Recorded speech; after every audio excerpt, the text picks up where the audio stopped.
جو لوگ کافر ہیں یعنی اہل کتاب اور مشرک، وہ کفر سے باز رہنے والے نہ تھے یہاں تک کہ ان کے پاس کھلی دلیل آ جائے، یعنی اللہ کا ایک پیغمبر جو پاک اوراق پڑھ کر سناتا ہے جن میں مستحکم آیتیں لکھی ہوئی ہیں، اور اہل کتاب جو فرقوں میں بٹے ہیں تو دلیل واضح کے آنے کے بعد ہی بٹے ہیں، حالانکہ ان کو حکم تو یہی ہوا تھا کہ اللہ کی عبادت کریں، اطاعت کو اسی کے لیے خالص کرتے ہوئے یکسو ہو کر، اور نماز قائم کریں اور زکوٰۃ دیں، اور یہی مضبوط اصولوں والا دین ہے۔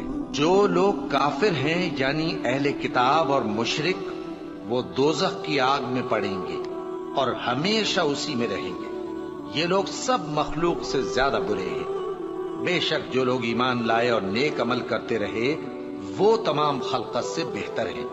ان کا صلہ ان کے پروردگار کے ہاں ہمیشہ رہنے کے باغ ہیں جن کے نیچے نہریں بہ رہی ہیں، ہمیشہ ہمیشہ ان میں رہیں گے۔ اللہ ان سے خوش اور وہ اس سے خوش۔